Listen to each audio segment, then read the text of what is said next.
এরাই হলো ছোট্ট রাজা দশরথ ওটার মন্ত্রী সেনাপতিগণ। আজ তারা সকল মিলে নিজ রাজসভায় করেছে আগমন।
দেখতে দেখতে আমার চার পুত্র রাম লক্ষ্মণ ভরত শত্রুঘ্ন অনেক বড় হয়ে গেছে এবং আমি তাদের বিবাহ দিয়েছি। তাই আমার মন্ত্রী সেনাপতিগণ, আজ আমি মনে মনে মনস্থির করেছি বংশের পূর্বপুরুষের নেই আমি আমার জ্যেষ্ঠ পুত্র রামচন্দ্রকে অযোধ্যা রাজা করে দানপুষ্ট সন্ন্যাস গ্রহণ করতে চাই। তোমাদের কি মতামত তা তোমরা আমার কাছে প্রকাশ করো ভাই। মহারাজ মহারাজ এতটি উত্তম সংবাদ, মহারাজ এতটি আনন্দের সংবাদ। আমরা সকলে চাই, আমরা সমস্ত অযোধ্যাবাসী চাই আপনার তো রাজা হোক রামচন্দ্র। এতে আমাদের পূর্ণ সমর্থন আছে মহারাজ, এতে আমাদের পূর্ণ সমর্থন আছে। তাহলে ওরে আমার রাজ্যবাসী বোন, তাহলে আর বিলম্বের নাহি প্রয়োজন। তোমরা এক্ষুনি ছুটে যাও আর অযোধ্যা নগরের প্রত্যেকে দাঁড়ে দাঁড়িয়ে জানিয়ে দাও কাল সুপ্রভাত অযোধ্যা রাজা হবে রামচন্দ্র। তাই যেন সমস্ত অযোধ্যাবাসী রাজ দরবারে এসে আমাদের নতুন রাজা রামকে সবাই আশীর্বাদ করে। হ্যাঁ মহারাজ তাই হবে, মহারাজ তাই হবে। আমরা এক্ষুনি ছুটে যাব আর অযোধ্যা নগরের প্রত্যেকে দাঁড়ে দাঁড়িয়ে জানিয়ে দেব কাল সুপ্রভাত অযোধ্যা রাজা হবে রামচন্দ্র। তাই যেন সমস্ত রাজ্যবাসী রাজ দরবারে এসে আমাদের নতুন রাজা রামকে সবাই আশীর্বাদ করে। তাই হবে মহারাজ তাই হবে। আমরা চললাম মহারাজ, আমরা চললাম মহারাজ, আমরা চললাম।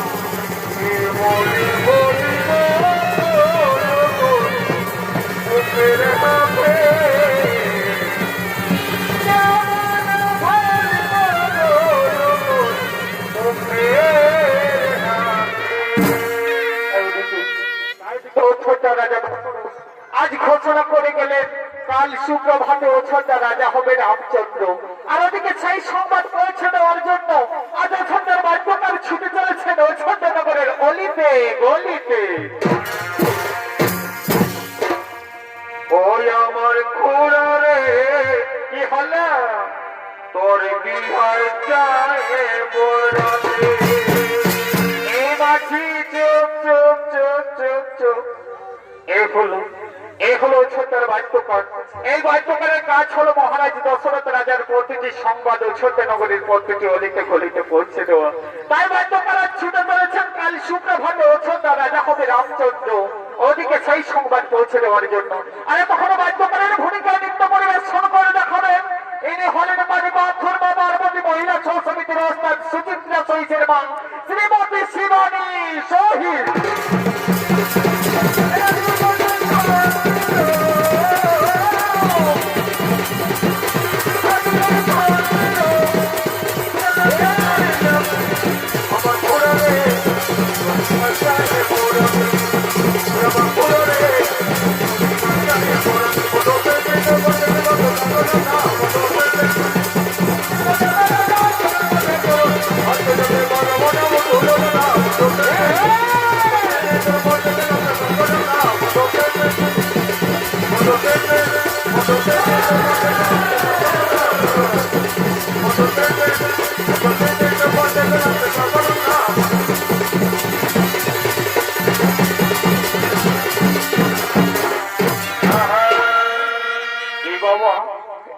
আমি হাঁটতে হাঁটতে কোথায় এসে পৌঁছে গেলি রে বাবা, আমি কোথায় এসে পৌঁছে গেলি রে বাবা।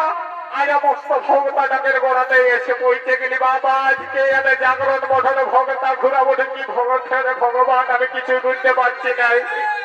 কৃষ্ণ জগন্নাথ প্রেমানন্দে আমি কোথায় এসে পৌঁছে গেলি রে বাবা। বাবা সে কাকে দেখে গেলাম তোমাদেরকে বলছি রে বাবা। বলি তোমরা যে দেওয়াল গোড়াটাই বসে বসে গোচর গোচর আর প্রচুর প্রচুর করছো। আমি যে ভুল করে তোমাদের এইখানকে এসে পৌঁছে গেছি তোমাদের এইখানে কি ওঠে তোমরা একটুকু দিবে বলে। নাই বাবা তোমরা যে ধ্যানে বসেছো মনে হচ্ছে কেউ বলে দিবে না। আচ্ছা ঠিক আছে না বলে দিবে তো দিবে। তাহলে আমি কি জন্য আসেছি তোমরা জানো? কচ্ছু জানো কেউ কেউ মনে মনে করছে বাবা কদিন আগে তাই মোদি নেমেছিল মস্ত বড় বড় কি বাবা উড়াখণ্ড কি বলে সেইটাই। আরো পুরুলিয়ায় নেমেছিল মমতা আরো পাশে কেউ নেবে সেই জন্য দমটা এসেছে আগে জানা দিতে নাই রে বাবা। নাই ওটার জন্য আসি না ওটার জন্য আসি নাই। তবে বাবা আমি কি জন্য আসেছি আমি নিজেই গেছি ভুলে যে বাবা বাধাই নিয়ে তোমাদের পশ্চিম বাংলায় ঢুকে যেরকম জিনিস বুঝতে পারছি যেদিকে ভাবছি শুধু রাজনীতি আর রাজনীতি। নাই রে বাবা আমি রাজনীতির কাছে আসি নাই। তো বাবা আমি কি জন্য এসেছি আমি নিজেই গেছি ভুলে। এই জন্য গোটা কালিন্দি পাড়া নাই বলে আমাকে মস্ত বড় বলে। তো বাবা ভুললে হবে না এটা পুরুলিয়া বটে। আমি যদি ভুল ভাল করে উল্টা পাল্টা বলে দিয়ে যাই তোমারই আমার পিঠটাকে একদম লাল করে দিবে। নাই রে বাবা দাঁড়াও একটু আমাকে খেয়াল করে দেখতে দাও। হ্যাঁ মনে পড়েছে মনে পড়েছে মনে পড়েছে দিলি তো বলে মনে পড়েছে আমার কিছু মনে পড়ে নাই। দিব বলেছে সকাল সকাল যাই ভোটটা নিয়ে চলে আসবে। নাই রে বাবা ওটা বলা যাবে না এটা পশ্চিম বাংলা বলে। এই মায়ের দাদার কাছে আছে মানবে নাই আগে দু ডাক দিবে আমাকে। দাঁড়াও হ্যাঁ মনে পড়েছে মনে পড়েছে। বলি শোনো শোনো মাসি পিসি কাকি জেঠি সবাইকে বলছি রে বাবারা। বলি কাল সুপ্রভাতে মানে কাল সকালে ও ছোট্ট রাজা হবে রামচন্দ্র। তাই তোমরা সকলে আমাদের রাজ দরবারে যাবে আর আমাদের নতুন রাজার আজকে সবাই আশীর্বাদ করে আসবে। তাই রইল সাদর আমন্ত্রণ। দাঁড়াও গো শুধু তোমরাকে বললে হবে না বাবা। ওই ঘরে আমার কাকা যেটা মশা পেয়েছে বহু রোদ গোড়া তো লাইন দিয়ে বসে আছে। আমাদেরকে একটু ওয়াদেরকেও বলে দিতে হবে। ওরা যদি না শুনতে পাই আর তোমাদেরকে যদি সকালে জিজ্ঞাসা করে যে কালিন্দি ছেলেটা আসিয়েছিল কি জন্য যদি না বলতে পারো কি অবস্থা হবে বুঝতে পারছে না গো।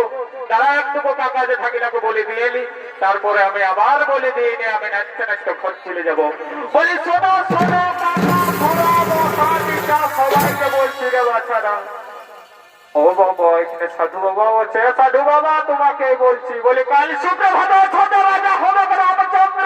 তাই তোমরা সকলে রাজ দরবারে যাবে আর আমাদের নতুন রাজা রামকে সবাই আশীর্বাদ করে আসবে। তো যাবে বাচ্চারা খাবার দাবার খেয়ে যাবে। কাল বাদ দিয়ে পরশু দিন ভোট বসে বুঝলে তো যদি খাবার দাবার না হয় তো ভক্তে মরে যাবে। তাই রইল সাদর আমন্ত্রণ।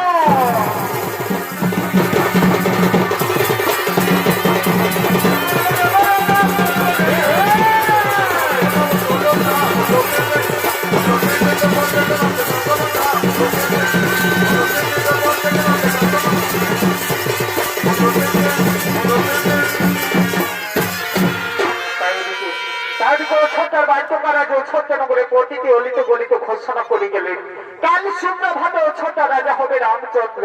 আর ওদিকে চিন্তিত মহারানী কই কই ও সাথে মন্থরা আজ তারা নিজ অন্তরের দিকে করেছে আগমন।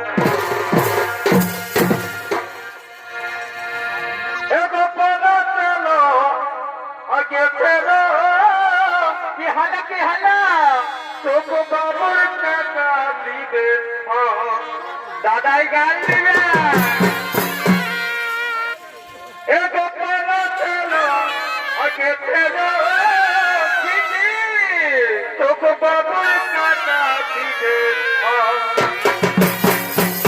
দাদাই গান দিবে যাবো অযোধ্যা পাহাড়ে। কি করতে যাবো তোলমার পাহাড়ে চলে যা চাঁদারে পোলা পেটে মরে আরে আরে তাই লিখে মহারানী বলো পাহাড়ে সব খালি হয় আজ আগমন করেছে।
বলি মহারানী কই কই বলি কাল ও ছোট্টায় রাম রাজা হবে।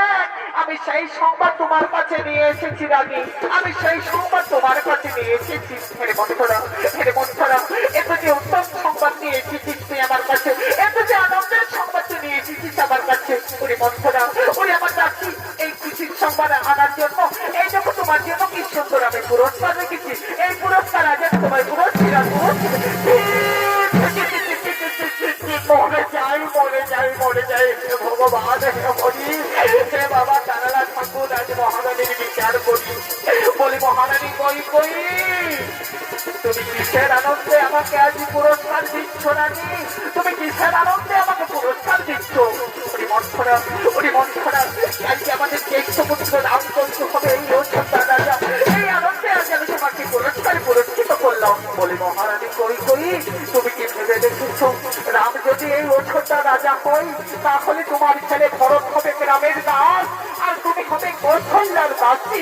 তার যে তোমার মরণ অনেক ভালো রানী, তুমি মরে যাও, তুমি মরে যাও।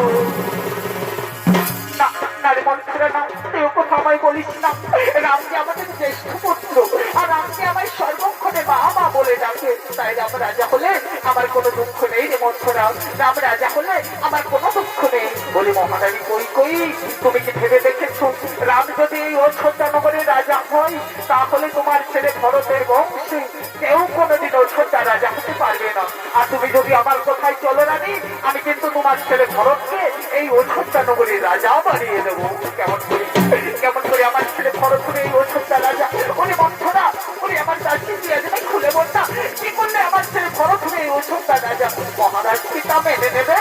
বলে মহারানী কই কই, মানবে রানী মানবে।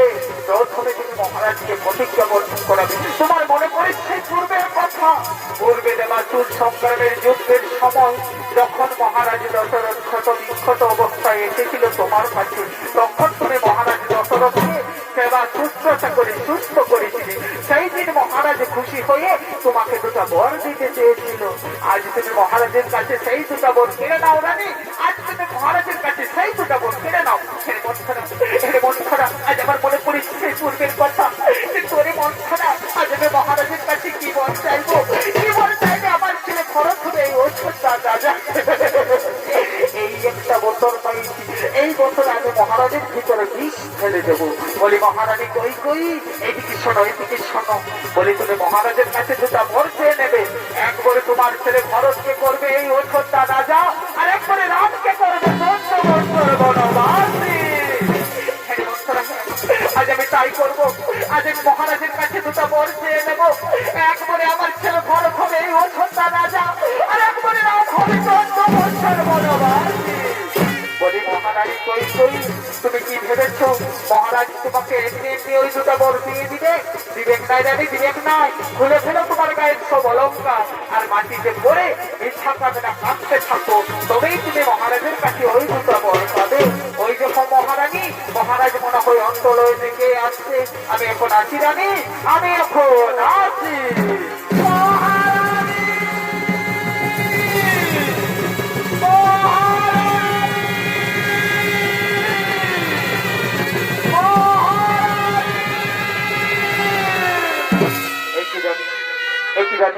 আজ তুমি সিংহাসন ছেড়ে এইভাবে মাটিতে পড়ে রয়েছ কেন? তোমার কি হয়েছে রানী? আজ তোমার সারা শরীরের অলঙ্কার এইভাবে মাটিতে ছিড়িয়ে ছিড়িয়ে পড়ে রয়েছে কেন? আর কেন তোমার নয়ন দিয়ে অশ্রু ধারা বইছে? তোমার কি কেউ করেছে অপমান, নাকি তোমার করেছে কোন অসুখ? তোমার যদি কেউ অপমান করে থাকে রানী, তাহলে তুমি আমাকে এক্ষুনি খুলে বলো রানী। এই মহারাজ দশরথ কথা দিচ্ছে রানী, আমি এক্ষুনি তাকে মৃত্যুদণ্ড দেবো। না না রাজা না, আমায় কেউ করেনি অপমান, আমার করেনি কোনো অসুখ। আজ আমি নিজের জ্বালায় করতে চাই রাজা। তুমি এই কই কই কে বাধা দিও না রাজা, তুমি এই কই কই কে মরবে না। দাঁড়াবে না, আমি তোমাকে মরতে দেবো না, কারণ তুমি হলে আমার নয়নের মণি। তুমি তো জানো রানী, আমি আমার সমস্ত রানীর চাইতে তোমায় সবচেয়ে বেশি ভালোবাসি। কাল আমাদের জ্যেষ্ঠ পুত্র রামচন্দ্র হবে এই অযোধ্যা রাজা। এই আনন্দের দিনে তুমি আমার সাথে এইভাবে কথা বলছো কেন?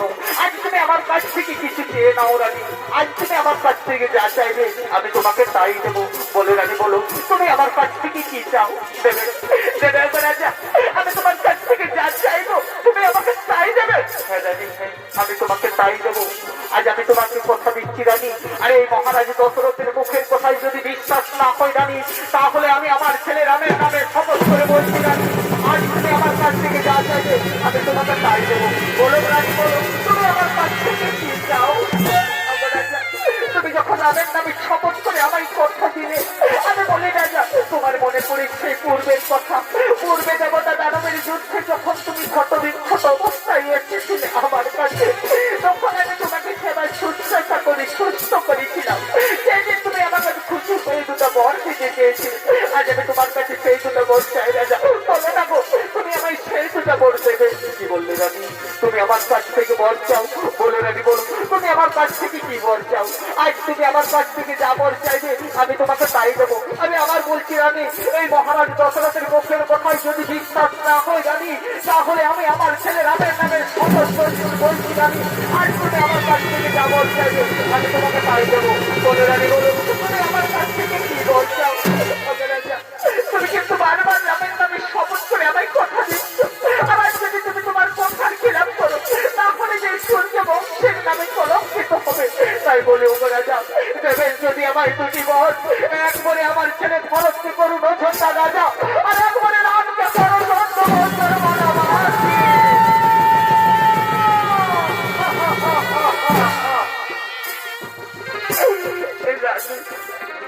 তুমি আবার কি কথা শোনালে রানী, তুমি আবার কি কথা শোনালে রানী? ভরত হবে এই অযোধ্যা রাজা, আমার রামের হবে চন্দ্রবংশের বনবাস। না রানী, না, হতে পারে না।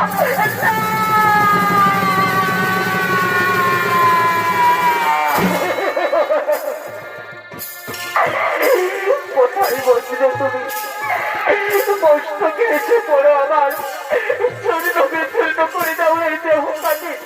এই কথা শোনার আগে আমার মৃত্যু হলো না কেন ঠাকুর? এই কথা শোনার আগে আমার মৃত্যু হলো না কেন? তুমি আমার কাছ থেকে ওমর কেউ না রানী, তুমি আমার কাছ থেকে অন্য মোর কেউ নাও রানী। যদি প্রয়োজন এই দশরথের জীবন নিয়ে নাও রানী, কিন্তু তুমি আমার কাছ থেকে অন্য মোর না রাজা, না। তুমি না রাজা, তুমি না রামের নামে শপথ করে আমায় কথা দিয়েছ, আবার যদি তুমি তোমার কথার খিলাপ করো তাহলে যে সূর্য বংশের নামে কলঙ্কিত হবে। তাই দেবেন যদি আমায় দুটি বস, একবারে আমার ছেলে ভরতকে করুন অযোধ্যা রাজা, আর একবারে রামকে করুন চন্দ্রবংশের বনবাসী।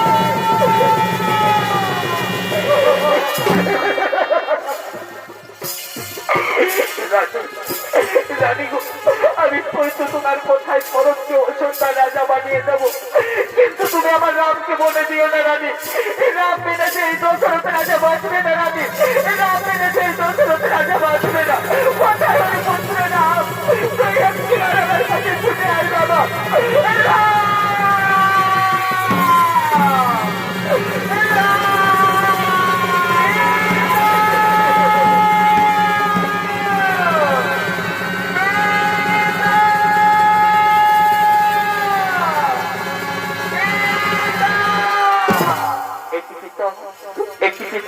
আজ তুমি সিংহাসন ছেড়ে এইভাবে মাটিতে পড়ে রয়েছ কেন? তোমার কি হয়েছে পিতা? আজ তুমি আমার সাথে কথা বলছো না কেন পিতা? ওগো পিতা, তুমি আমার সাথে কথা বলবে না পিতা? তুমি আমাকে আশীর্বাদ করবে না পিতা? ওগো মাতা, ওগো মাতা, ওগো মা, আমার জগৎ জননী মা, তুমি তো সকলেই জানো মা আমার পিতার কি হয়েছে। আজ আমার পিতা আমার সাথে কথা বলছে না কেন?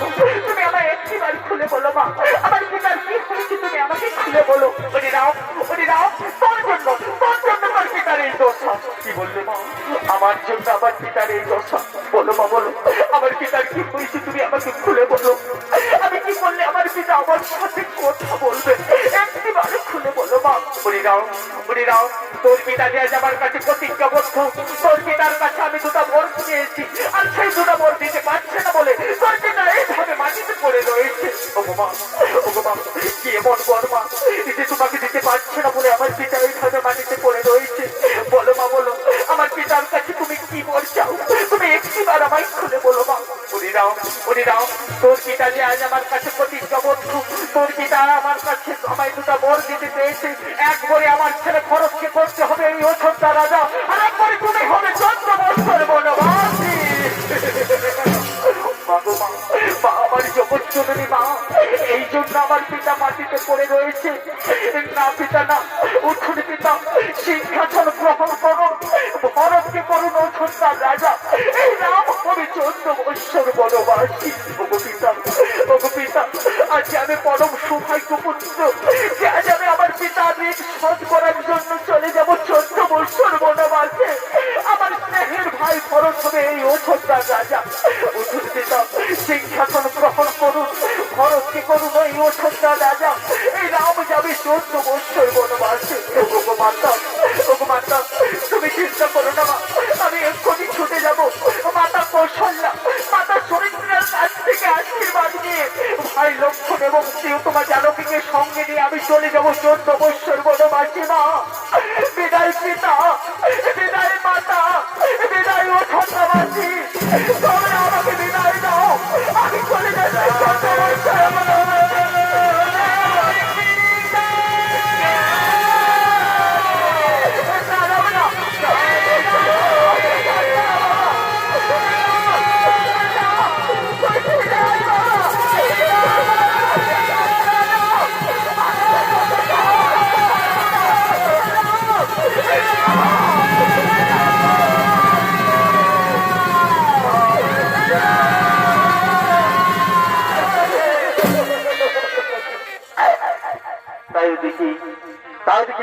সত্য পালন করার জন্য রাম লক্ষ্মণ ও রামের সহধর্মিনী সীতাকে সঙ্গে নিয়ে তারা চলে গেলেন 14 বৎসরের জন্য বনবাসী।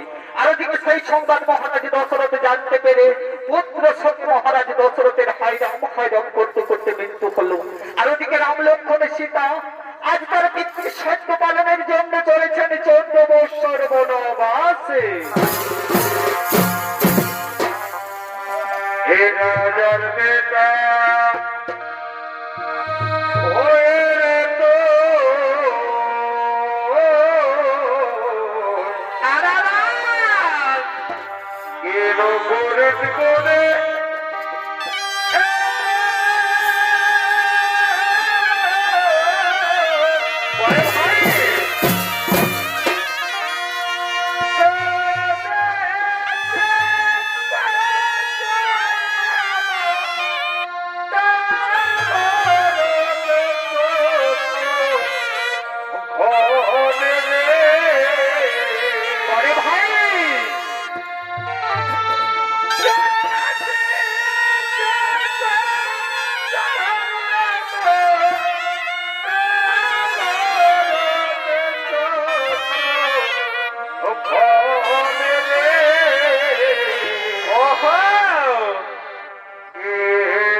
এরাই হলো মহারাজ দশরথের পুত্র রাম লক্ষ্মণ ও রামের সহধর্মিনী সীতা।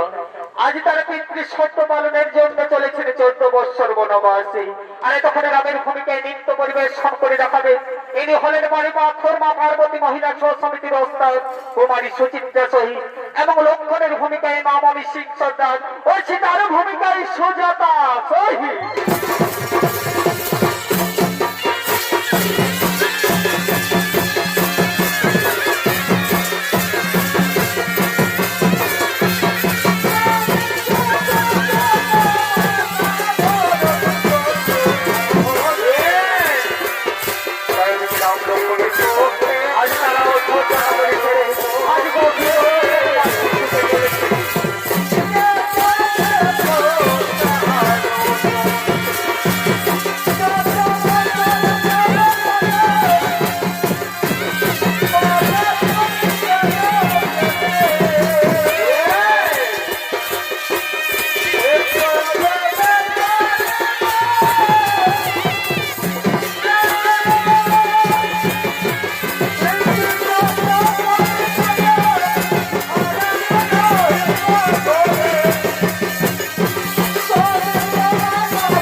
রাম লক্ষ্মণের সীতা আজ গভীর অরণ্যের মাঝে হাঁটতে হাঁটতে এমন সময় চিত্তকূট পর্বতে গিয়ে অবস্থান করেছে। আর এদিকে মহারাজ দশরথ রাজার আর দুই পুত্র ভরত ও শত্রুঘ্ন আজ তারা পিতার মৃত্যুর সংবাদ নিয়ে রাম লক্ষ্মণকে ফিরিয়ে নিয়ে যাওয়ার জন্য এই চিত্রকূট পর্বতে করেছে আগমন।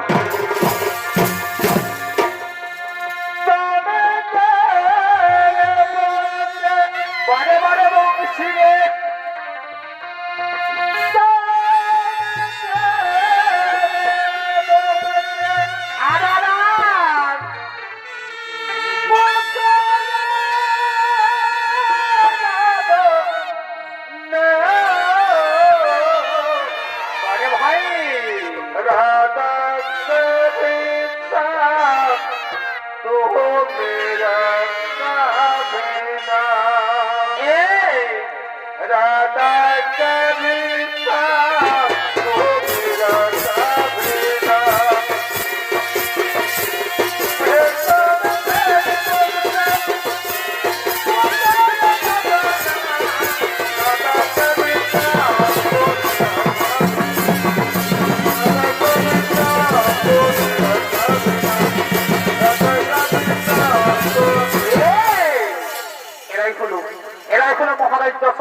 শত্রুঘ্ন। তাই এতক্ষণে ভরত শত্রুঘ্নের চিত্রকূট পর্বতে আগমন করেছে। আর এতক্ষণে ভরত শত্রুঘ্নের ভূমিকায় নৃত্য পরিবেশন করে দেখাবেন। এরা হলো দুই সহচরগণ, অতুল সহিত ও প্রিয়াঙ্কা সহিত।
শত কোটি প্রণাম গ্রহণ করো দাদা, তবে দাদা দাদা আমাদের শত কোটি প্রণাম গ্রহণ করো। ওরে ভাই ফটো, ওরে ভাই ফটো, আজ তোরা অযোধ্যা ছেড়ে এই চিত্রকূট পর্বতে কেন এসেছিস ভাই? আজ তোরা অযোধ্যা ছেড়ে এই চিত্রকূট পর্বতে কেন এসেছিস ভাই? দাদা দাদা আমাদের অযোধ্যা যে আর অযোধ্যা নগরী নেই দাদা, আমাদের অযোধ্যা যে আজ শ্মশান হয়ে গেছে দাদা, আমাদের অযোধ্যা যে আজ অন্ধকার হয়ে গেছে। ওরে ভাই শোনো, ওরে ভাই শোনো, তুই একটু কথা শোনা দিবে ভাই, কি হয়েছে আমাদের অযোধ্যা নগরে? আমাদের পিতা মাতা, আমাদের সমস্ত অযোধ্যাবাসী সবাই কুশলে আছে তো দাদা? কি বলবো দাদা, দুঃখের কথা, তোমরা চলে গেলে বনবাসে, আর ওদিকে সেই সংবাদ আমাদের পিতা জানতে পেরে হায়রাম হায়রাম করতে করতে আমাদের পিতা আমাদের ছেড়ে চলে গেছে স্বর্গবাসে দাদা, আমাদের পিতা আমাদের ছেড়ে চলে গেছে স্বর্গবাসে।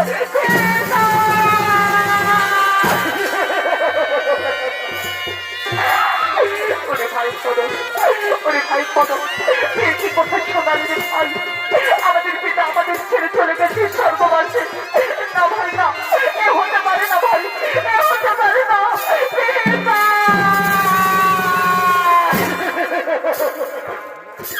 দাদা দাদা আমাদের পিতা আমাদের ছেড়ে চলে গেছে স্বর্গবাসে দাদা, আমাদের পিতা যে আমাদের ছেড়ে চলে গেছে স্বর্গবাসে, তার জন্য আমরা তোমাদের অযোধ্যা নগরী ফিরিয়ে নিয়ে যেতে এসেছি দাদা। তোমরা আমাদের সাথে অযোধ্যা নগরী ফিরে চলো দাদা, তা না হলে কিন্তু এই ভরতার জীবন রাখবে না দাদা, এই ভরতার জীবন শেষ করে দেবে। ওরে ভাই পড়ো, ওরে ভাই পড়ো, তুই ও কথা বলিস না ভাই, তুই ও কথা বলিস না ভাই। আজকে আমরা পিতৃ সত্য পালনের জন্য চলেছি 14 বছর বনবাসে, আর আজ যদি আমরা তোর সাথে অযোধ্যা নগরে ফিরে যাই, তাহলে যে আমাদের পিতার নামে কলঙ্কিত হবে রে ভাই, আমাদের সূর্য বংশের নামে কলঙ্কিত হবে। তার চাইতে তুই আমার আদেশে অযোধ্যা নগরে ফিরে যা ভাই, তুই আমার আদেশে অযোধ্যা নগরে এক্ষুনি ফিরে যা ভাই। দাদা দাদা আমি তোমার কথা অমান্য করতে পারবো না দাদা, আমি তোমার কথা অমান্য করতে পারবো না দাদা, কিন্তু আর আমি অযোধ্যা নগরে ফিরে যাবো না দাদা। যেখানে আমার চক্ষু রামচন্দ্র নেই, সেই অযোধ্যা নগরে এই ভরতার ফিরে যাবে না দাদা।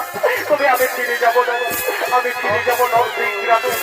তোমার পায়ের পাদুকা দুখানি আমার হাতে তুলে দিন দাদা, তোমার পায়ের পাদুকা দুখানি আমি নিয়ে যাবো নন্দী গ্রামে, সিংহাসনে বসিয়ে রাজা বানাবো তোমার পায়ের পাদুকাকে। এই ভরত তুমি কেবল উপলক্ষ মাত্র। ঠিক দাদা, ঠিক দাদা, তোমার পায়ের পাদুকা দুখানি আমার হাতে তুলে দিন দাদা। ওরে ভাই পড়ো, ওরে ভাই পড়ো, এই কোথাও এই নেপাল আমার পায়ের পাদুকা দুখানি আজ আমি তোমার হাতে তুলে দিলাম। ঠিক দাদা, ঠিক দাদা, এই তোমার পায়ের পাদুকা আমি মস্তকে ধারণ করলাম দাদা, আমি মস্তকে ধারণ করে নিয়ে যাবো নন্দী গ্রামে, সিংহাসনে বসিয়ে রাজা বানাবো তোমার পায়ের পাদুকাকে। এই ভরত তুমি কেবল উপলক্ষ মাত্র। তবে একটা কথা দাদা, আমি যাবার সময় একটা কথা বলে যেতে চাই, আমি এক এক করে 14 বছর অপেক্ষা করবো তোমার জন্য নন্দী গ্রামে, আর যেদিন 14 বছর পূর্ণ হবে সেই দিন যদি আমি তোমাকে অযোধ্যা নগরে না দেখতে পাই দাদা, সেই দিন কিন্তু এই ভরতকে কেউ বাঁচাতে পারবে না দাদা, এই ভরত সেদিন আত্মহত্যা করবে দাদা, এই ভরত সেদিন আত্মহত্যা করবে। ও কথা বলিস না ভাই, আত্মহত্যা যে মহাপাপ। আমি তোমাকে কথা দিলাম, এক এক করে যেদিন আমার 14 বছর বনবাস জীবন পূর্ণ হবে সেই দিনে রাম নিশ্চয় ফিরবে অযোধ্যায়। তুই এখন আমার আদেশে অযোধ্যা নগরে ফিরে যা ভাই, তুই আমার আদেশে অযোধ্যা নগরে ফিরে যা ভাই। দাদা আমি চলেই যাচ্ছি দাদা, আমি চলেই যাচ্ছি দাদা, বিদায় দাদা, বিদায় দাদা।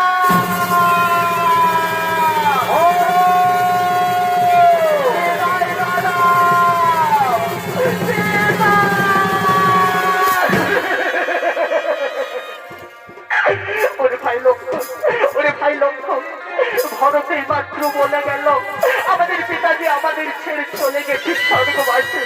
আজ আমরা কি কত ভাগ্য সন্তান যে আমরা আমাদের পিতাকে শেষ দেখাও দেখতে পেলাম না রে ভাই। আজ আমরা অনাথ হয়ে গেলাম রে ভাই, আজ আমরা অনাথ হয়ে গেলাম। কিন্তু রে ভাই লক্ষ্য, প্রতিটি পুত্রের কর্তব্য হলো তাদের জ্যেষ্ঠ পুত্রকে পিণ্ড দান করা, কিন্তু আজ আমরা আমাদের পিতাকে কিসের পিণ্ড দান করবো? আজ আমাদের কাছে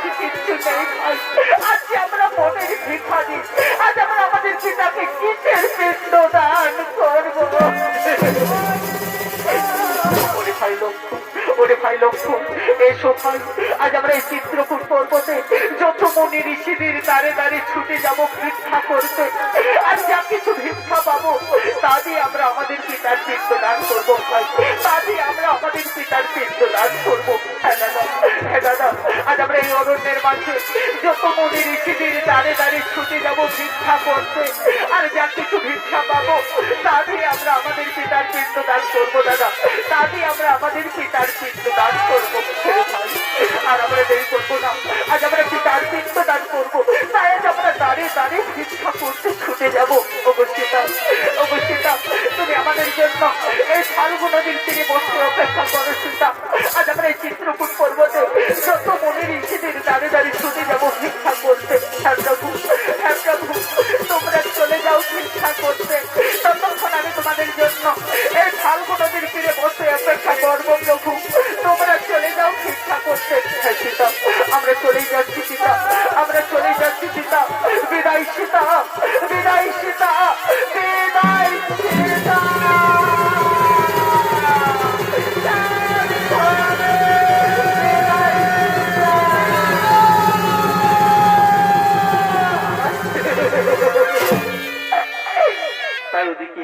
তাই ওদিকে রাম লক্ষ্মণ দু ভাই চলে গেলেন ভিক্ষা করতে। আজ ঠাকুরের কি লীলা খেলা, আজ স্বয়ং ভগবান রাম লক্ষ্মণ আজ দাঁড়ে দাঁড়িয়ে ভিক্ষা করছেন, তারা পিতার পিণ্ড দান করবে ভগবান, তাই আজ দাঁড়ে দাঁড়িয়ে ভিক্ষা করছে ভগবান।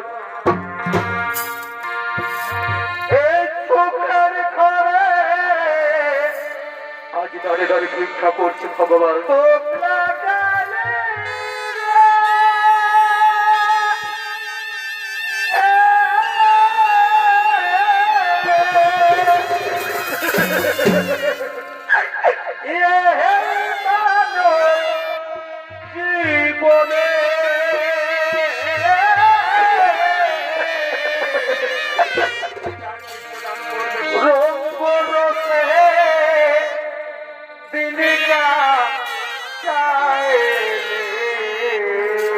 আজ দাঁড়ে দাঁড়ে পরীক্ষা করছে ভগবান।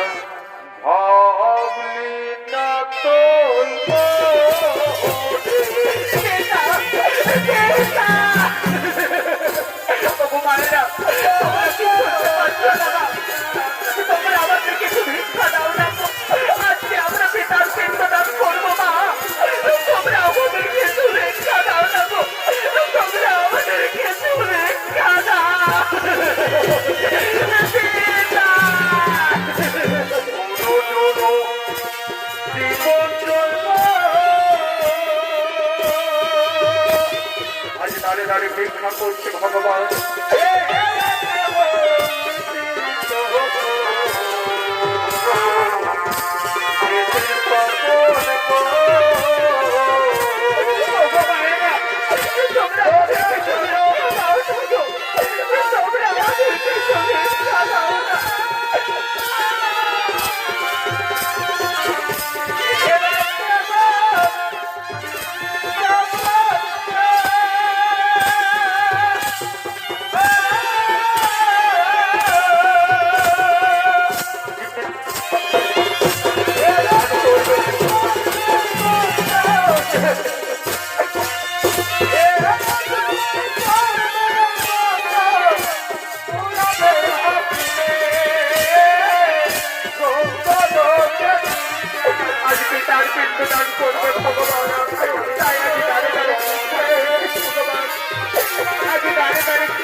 Bye.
চারিদিকে রাম লক্ষ্মণ দু ভাই চলে গেলেন ভিক্ষা করতে। সেই সময় মহারাজ দশরথের আত্মা আজ ফাল্গুন নদীর তীরে ছুটে এসেছে। ফাল্গুন নদীর তীরে এসে তো মহারাজ দশরথ মা সীতাকে বলছে, হে মা সীতা, আজ আমি তোমার কাছে এসেছি মা, আজ আমি তোমার কাছে এসেছি মা। হে পিতা, হে পিতা, তব চরণে যেন আমার শতকোটি প্রণাম গ্রহণ করুন পিতা, তব চরণে যেন আমার শতকোটি প্রণাম গ্রহণ করুন। আজ আমার ছেলেরা আমাকে পিণ্ডদান করিনি মা, তাই যে আমি স্বর্গে যেতে পারি না মা, আমার স্বর্গের দ্বার যে বন্ধ হয়ে রয়েছে। হে পিতা, হে পিতা, তোমার ছেলেরা গেছে ভিক্ষা করতে, তারা ফিরে এলেই তোমার পিণ্ডদান করবে পিতা। ততক্ষণ তুমি আমার কাছে বসে অপেক্ষা করুন পিতা, ততক্ষণ তুমি আমার কাছে বসে অপেক্ষা করুন পিতা। আমার পিতা না, আমার যে বসে অপেক্ষা করার মতো সময় নেই না, আমায় যদি ঠিক সময় পিণ্ডদান করে না হয়, তাহলে যে আমি কোনোদিন স্বর্গে যেতে পারবো না মা, আমার স্বর্গের দ্বার যে চিরতরে বন্ধ হয়ে যাবে। হে পিতা, হে পিতা, আমি কি করবো পিতা, আমি যে কিছু উপায় খুঁজে পাচ্ছি না পিতা, আমি যে একজন অমরা নারী পিতা, আমি যে কিছু উপায় খুঁজে পাচ্ছি না। হে মা পিতা, তুমি কেন না মা, আজ তুমি আমাকে পিণ্ডদান করো মা, আর তোমার দেওয়া পিণ্ড খেয়ে আমি এক্ষুনি চলে যাবো স্বর্গবাসী মা, তাই তুমি আমাকে পিণ্ডদান করো মা। আজ আমি তোমাকে কিসের পিণ্ডদান করবো পিতা, আজ আমার কাছে কিচ্ছু নেই পিতা, আজ তোমার পুত্র মধুরে কারণে পিতা, আজ আমি তোমাকে কিসের পিণ্ডদান করবো। হে মা সীতা, তুমি কেঁদো না মা, আজ তুমি আমাকে এই ফাল্গুন নদীর তীরে সাক্ষী রেখে বালির পিণ্ড দান করো মা, আর তোমার দেওয়া বালির পিণ্ড খেয়ে আমি এক্ষুনি চলে যাবো স্বর্গবাসী মা। তুমি আজ আমাকে বালির পিণ্ড দান করো মা, তুমি আজ আমাকে বালির পিণ্ডই দান করো। হ্যাঁ পিতা, আজ আমি তাই করবো পিতা, আজ আমি তোমাকে বালির পিণ্ড দান করবো পিতা, আজ আমি তোমাকে বালির পিণ্ডই দান করবো।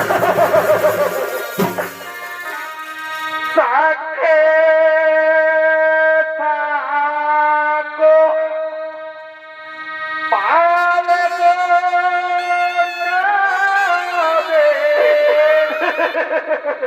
ওরে ফাল্গুন নদী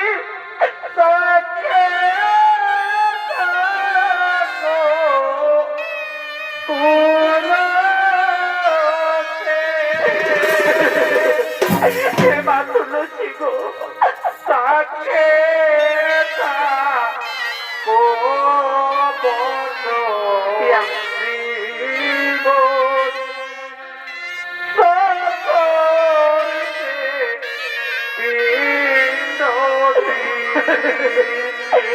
বলতে শিবুর তাকে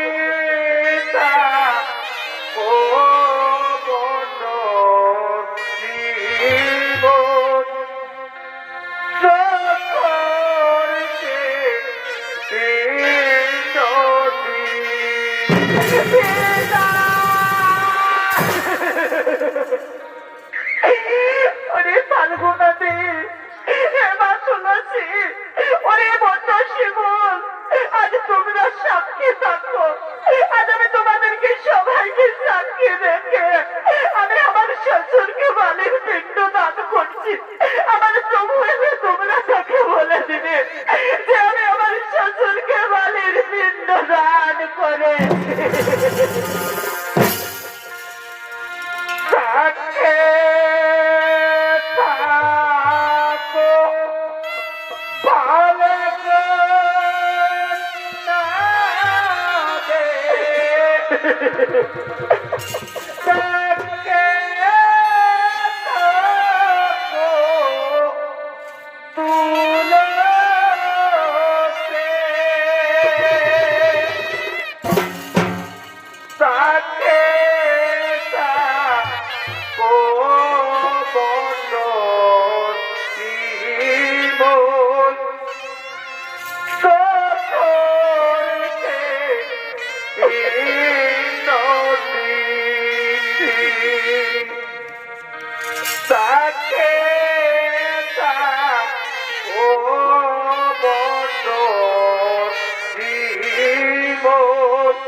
বালির পিণ্ড দাও মাসিতা আমি যাই তোর বাবাতে কিসের পিণ্ড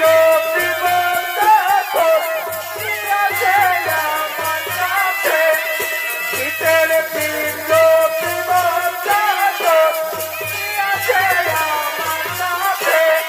বালির পিণ্ড যাই তোর বাবাতে বালির পিণ্ড দাও সীতা আমি যাই তোর বাবাতে আজ আমি তাই করবো পিতা আজ আমি তোমাকে বালির পিণ্ড দান করবো পিতা আজ আমি তোমাকে বালির পিণ্ড দান করবো পিতা আসুন পিতা তুমি আমার কাছে বলছো পিতা আজ আমি তোমাকে বালির পিণ্ড দান করবো পিতা আজ আমি তোমাকে বালির পিণ্ড দান করবো পিতা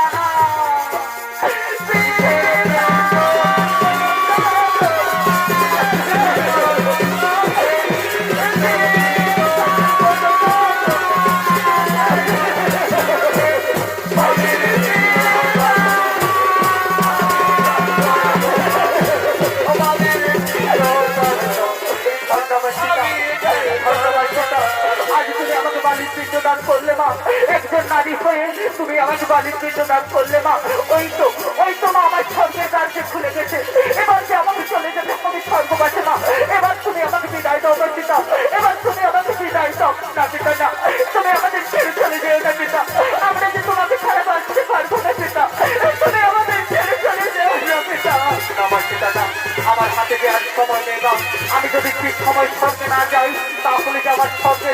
চিরতরে বন্ধ হয়ে যাবে। তাই এবার তুমি আমাকে বিদায় দাও মা সীতা, বিদায় মা সীতা, বিদায় মা সীতা,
এবার আমরা ভিক্ষা করে ফিরে এসেছি সীতা, এবার আমরা আমাদের পিতার চিন্তদান করবো সীতা, এবার আমরা ভিক্ষা করে ফিরে এসেছি সীতা। হে প্রভু, হে প্রভু, তোমরা চলে গেলে ভিক্ষা করতে, সেই সময় আমাদের পিতা আমাদের কাছে এসেছে, আমাদের পিতা আমার কাছে এসে আমাকে বালির পিণ্ড চাইলো, আর আমি তাকে বালির পিণ্ড দান করলাম, তাকে পিতা চলে গেল স্বর্গবাসে। সীতা, কেন তুমি আমাদেরকে মিথ্যা কথা বলছো সীতা? আমাদের পিতা তো এই ফাল্গুন নদীর তীরে আসতে পারে না, কেন তুমি আমাদের সাথে রসিকতা করছো? কেন তুমি আমাদের সাথে মিথ্যা কথা বলছো? না প্রভু, না, আমি মিথ্যা কথা বলছি না প্রভু, আজ আমি সত্যি করে বলছি প্রভু, তোমরা দু ভাই চলে গেলে ভিক্ষা করতে, সেই সময় যে আমাদের পিতা আমার কাছে এসেছিল, আমাদের পিতা আমার কাছে এসে আমাকে বালির পিণ্ড খাইল, আর আমি তাকে বালির পিণ্ড দান করলাম প্রভু, তাকে পিতা চলে গেল সীতা। তুমি যে আমাদের পিতাকে বালির পিণ্ড দান করেছো, আর আমাদের পিতা যে ফাল্গুন নদীর তীরে এসেছিল, তার কি তোমার কেউ সাক্ষী আছে সীতা? তার কি তোমার কেউ সাক্ষী আছে? হ্যাঁ প্রভু, আমার কাছে সাক্ষী আছে প্রভু, আমি সাক্ষী রেখেছি প্রভু, আমার কাছে সাক্ষী আছে। এই স্বয়ং ফাল্গুন নদী, ওই ফাল্গুন নদী, তুই তো সব কিছু দেখেছিস, আমি তো তোকে সাক্ষী রেখে আমি আমার শ্বশুরকে বালির পিণ্ড দান করেছি, সেই কথা তুই আমার প্রভুকে বলে দে, তুই আমার মা রক্ষা করছো, তুই আমাকে মিথ্যাবাদীর হাত থেকে রক্ষা। না সীতা না, আমি কিন্তু মহারাজের তরফকে এই ফাল্গুন নদীর তীরে আসতে দেখিনি।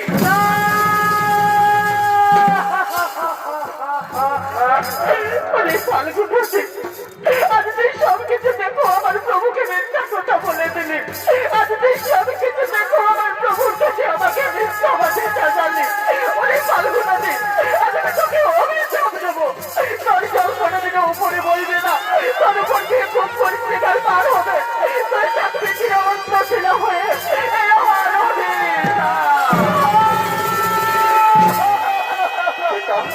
আর কি তোমার কেউ সাক্ষী আছে সীতা? আর কি তোমার কেউ সাক্ষী আছে প্রভু? আমার কাছে আরো সাক্ষী আছে প্রভু, আমি আরো সাক্ষী রেখেছি প্রভু, আমার কাছে সাক্ষী আছে শিমল বৃক্ষ, ওই শিমল বৃক্ষ, তুই তো সব কিছু দেখেছিস বাবা, আমি তো তখন সাক্ষী রেখে আমি আমার শ্বশুরকে বালির পিণ্ড দান করেছি, সেই কথা তুই আমার প্রভুকে বলে দে, তুই তোমার মা রক্ষা কর, তুই তোমাকে মিথ্যা আমাদের হাত থেকে রক্ষা। না সীতা না, আমি কিন্তু মহারাজের তরফকে এই ফাল্গুন নদীর তীরে আসতে দেখিনি।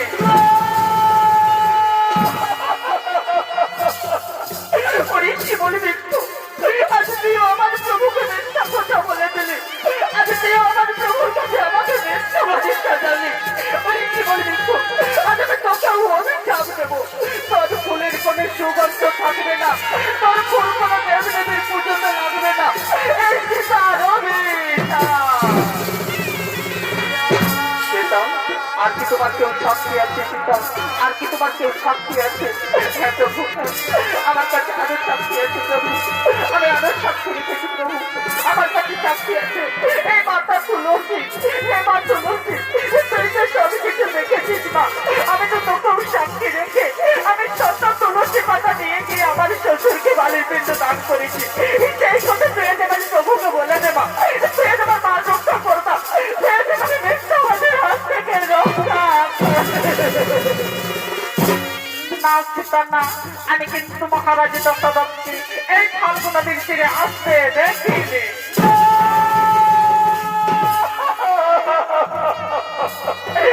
বাবা ঘুমা, তুই একজন নারী হয়েও তুই আমার মান রক্ষা করলি না মা, তুই তোমাকে মিথ্যাবাদী সাজালি না, তুই আমার প্রভুকে মিথ্যা কথা বলে দিলি। এবার শুনেছি আজ আমি তোকেও অভিশাপ দেবো মা, তোর জন্ম যেখানে সেখানে হবে, তোকে কুকুরও ঘেরা করবে। আর এই ফাল্গুন নদীর তীরে কোনোদিনও তুলসী গাছ জন্মাবে না মা, এই ফাল্গুন নদীর তীরে কোনোদিনও তুলসী গাছ জন্মাবে না। এ আমার অভিশাপ। আর কি তোমার কেউ শান্তি আছে সীতা? আর কি তোমার কেউ শান্তি আছে? প্রভু আমার কাছে আরো শান্তি আছে প্রভু, আমার কাছে আরো শান্তি আছে প্রভু, আমি আরো শান্তি রেখেছি প্রভু, আমার কাছে শান্তি আছে। এই বট বৃক্ষ, ওই বট বৃক্ষ, তুই তো সব কিছু দেখেছিস বাবা, তুই আমার প্রভুকে সত্যি কথা বললে, তুই আমার মান রক্ষা করো রে বট বৃক্ষ, তুই আমার প্রভুকে সত্যি কথা বলে দে। অর্থমা সীতা, অর্থ চোখের জল, অগমা সীতা, আমি বটবৃক্ষ, আমি জীবনেও কোনোদিন মিথ্যা কথা বলি না মা, আর আজকেও মিথ্যা কথা বলবো না। হে প্রভু রামচন্দ্র, তোমরা দু ভাই চলে গেলেন ভিক্ষা করতে, সেই সময় মহারাজ দশরথের আত্মা এই ফাল্গুন নদীর তীরে এসেছিল। মহারাজ দশরথ এই ফাল্গুন নদীর তীরে এসে মা সীতাকে বালির পিণ্ড চাইল, আর মা সীতা তাকে বালির পিণ্ড দান করলেন। তা খেয়ে মহারাজ দশরথ তক্ষণি চলে গেলেন স্বর্গবাসে প্রভু, তা খেয়ে মহারাজ দশরথ তক্ষণি চলে গেলেন স্বর্গবাসে। ওগো প্রভু, ওগো প্রভু, আমি বটবৃক্ষ, আমি জীবনেও কোনোদিন মিথ্যা কথা বলি না প্রভু, আর আজকেও মিথ্যা কথা বলবো না। মা সীতা যা কিছু বলেছে সম্পূর্ণ সত্যি কথা বলেছে, এখানে যা কিছু ঘটনা ঘটেছে সম্পূর্ণ সত্যি ঘটনা ঘটেছে, তার সাক্ষী আমি নিজে প্রভু, তার সাক্ষী আমি নিজে। ধন্য ধন্য রে বটবৃক্ষ, তুই আমার প্রভুকে সত্যি কথা বললে, তুই আমার মান রক্ষা করলি, তুই আমার প্রভুকে সত্যি কথা বললে, তুই আমাকে মিথ্যাবাদীর হাত থেকে রক্ষা করলি। তাই ওরে বটবৃক্ষ, আজ আমি তোমাকে আশীর্বাদ করি বাবা, সত্যতে তা দাপর করি, চার যুগে তুই চির অমর হয়ে থাকবি এই জগৎ মাঝারে। তোর গাছের পাতা কোনোদিনও উৎসরি শেষ হবে না, তোর গাছের ছায়া থাকবে সব সময় শীতল, তোর গাছের নিচে যে প্রাণী বসবে সে চির শান্তি স্থাপন করবে। আর এই ফাল্গুন নদীর তীরে তুই যুগ যুগ ধরে অক্ষয় বন রূপে বেঁচে থাকবি বাবা, তুই যুগ যুগ ধরে অক্ষয় বন রূপে বেঁচে থাকবি। এই আমার আশীর্বাদ, এই আমার আশীর্বাদ, এই আমার আশীর্বাদ। ওগো প্রভু, ওগো প্রভু, এবার তো তুমি সাক্ষী পেলে প্রভু, এবার তো তুমি আমায় বিশ্বাস করো প্রভু, যে আমি আমাদের পিতাকে বাড়ির পিণ্ড দান করেছি। অর্থ সীতা, অর্থ চোখের জল, ওগো সীতা, আজ আমি উপযুক্ত প্রমাণ পেলাম, আজ আমি উপযুক্ত সাক্ষী পেলাম যে তুমি আমাদের পিতাকে বালির পিণ্ড দান করেছ। তা একজন নারী হয়ে বালির পিণ্ড দান করে একজন নারীর মান রেখেছ, তাই আমি তোমাকে আশীর্বাদ করি সীতা, যুগ যুগ ধরে মানুষ যতদিন এই পৃথিবীতে বেঁচে থাকবে তোমার এই পিণ্ড দানের কথা মনে রাখবে, তোমার এই পিণ্ড দানের কথা মনে রাখবে। এই আমার আশীর্বাদ, এই আমার আশীর্বাদ, এই আমার আশীর্বাদ। ওরে ভাই লক্ষ্মণ, ওরে ভাই লক্ষ্মণ, এসো সীতা, এবার আমরা এই চিত্রকূট পর্বত ত্যাগ করে আমরা এক্ষুনি চলে যাব সেই পঞ্চবটী বনে, তা না হলে ভরত শত্রুঘ্ন আবার ফিরে আসতে পারে এই চিত্রকূট পর্বতে। তাই চিত্রকূট পর্বত ত্যাগ করে আমরা এক্ষুনি চলে যাব সেই পঞ্চবটী বনে। বাঁশি ঘোড়া দর্শক মন্ডলী, মাতৃমন্ডলী, আমার স্নেহের ছোট ছোট মা ভাই বোনেরা, এতক্ষণে আমরা বাড়ি পাথর মা পার্বতী মহিলা ছোট সমিতির ওস্তাদ সুচিত্রা সহিতের পক্ষ থেকে আমাদের যে দ্বিতীয় নম্বর ছনিত্য পালা পুত্র শোকে রাজা দশরথের মৃত্যু হইতে সীতার বালি পিণ্ডদান পালাখানি এখানেই করিলাম সমাপ্ত। নমস্কার, নমস্কার, জয় শিব শম্ভু, জহার, দণ্ডবত। একবারে দু হাত তুলে করে কৃষ্ণ অনা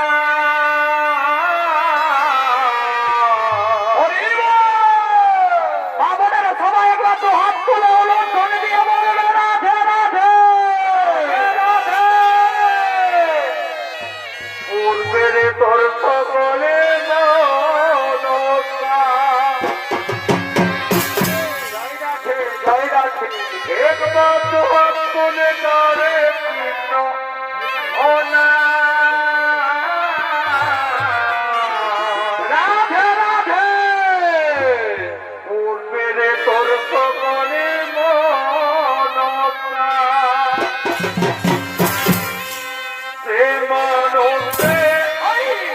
তোলে